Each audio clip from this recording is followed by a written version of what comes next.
भक्तमाल में दोनों प्रकार की कथाएं और भक्तमाली जी दोनों का क्रम है।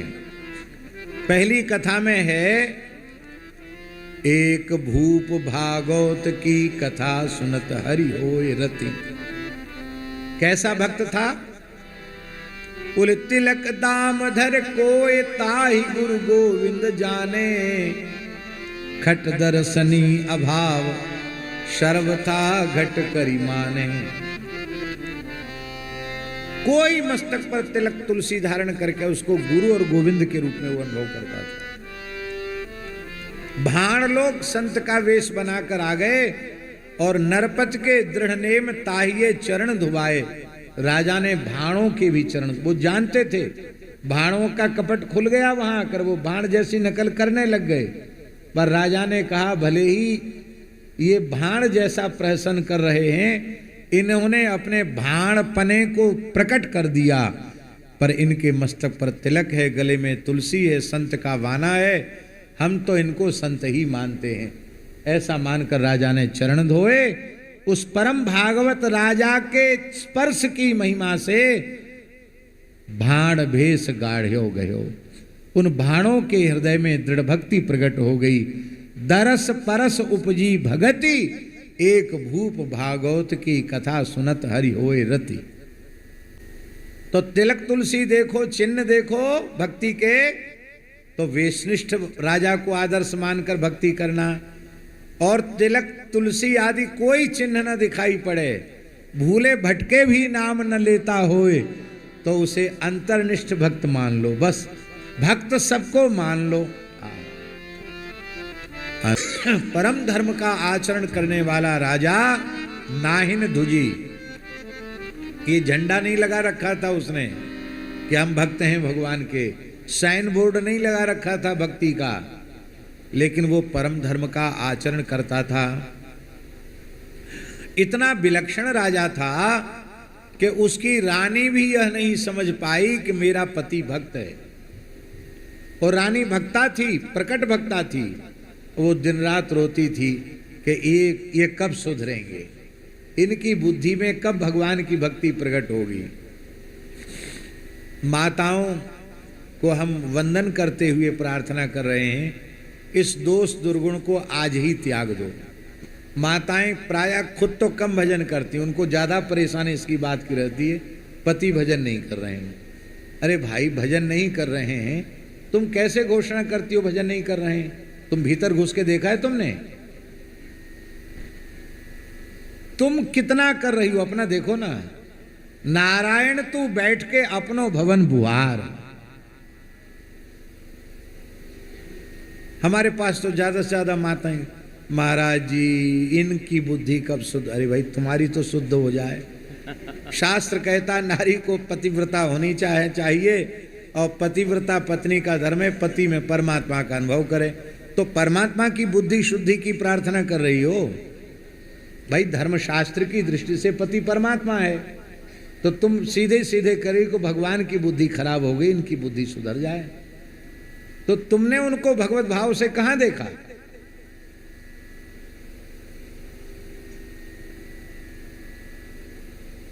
अलग न यही विधि रहे अंगना। हाँ, ऐसी कोई परिस्थिति हो और आपका मन है कि ये भी प्रकट रूप से भक्ति करें, तो भगवान से प्रार्थना करो। भगवान चाहेंगे तो हो जाएगा, नहीं चाहेंगे तो नहीं होगा। आपने अपना काम कर दिया, पीछे किसी के मत पड़ो। कौन सा जीव कब तक विमुख है इसको कोई नहीं जान सकता।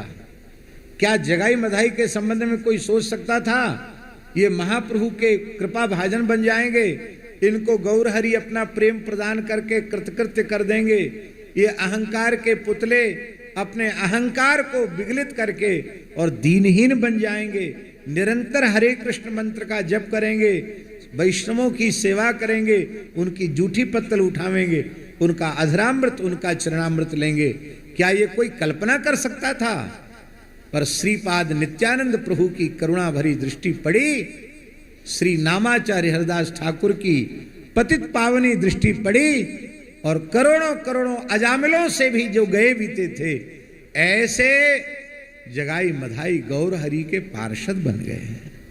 हाँ, क्या कहना।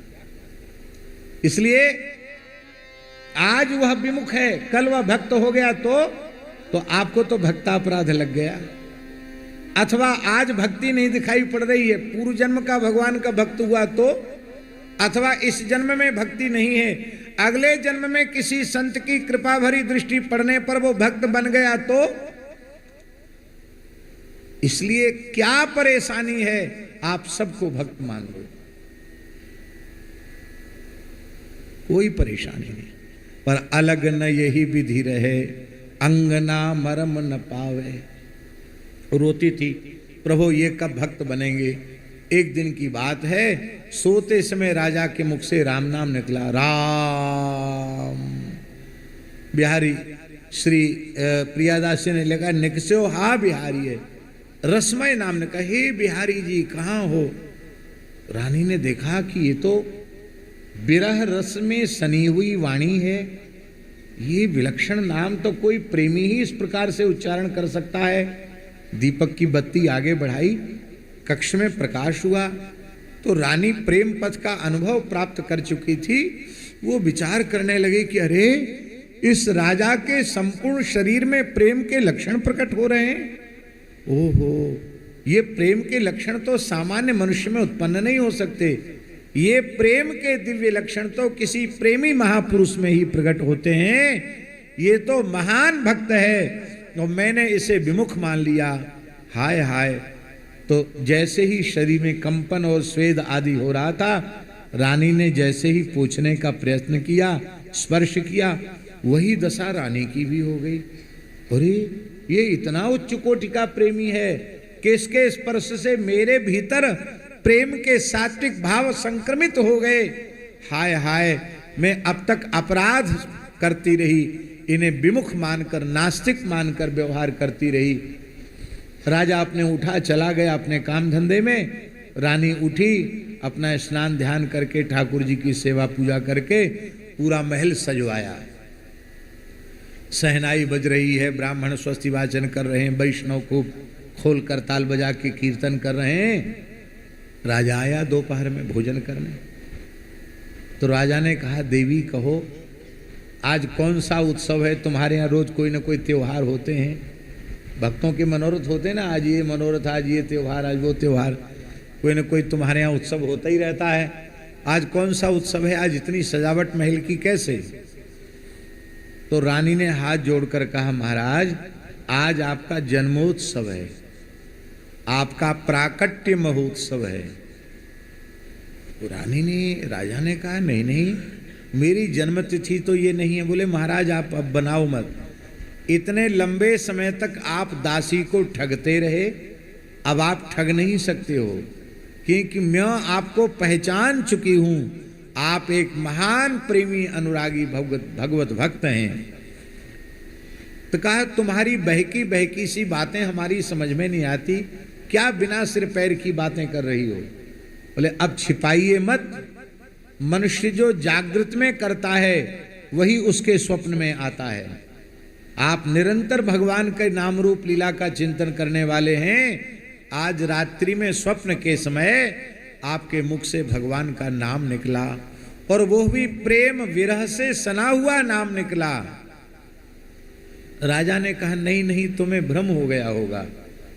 रानी ने महाराज के चरण छूकर कहा, मैं पतिव्रता सती साध्वी नारी हूं, आपके चरणों की शपथ खाकर कहती हूं कि मैंने आपके मुख से भगवान का नाम सुना, आपके मुख से भगवान का नाम निकला। इतना सुनते ही राजा को विरह हो गया। बोले नाम ही तो मेरा प्राण था, और जब नाम निकल गया तो अब रह क्या गया।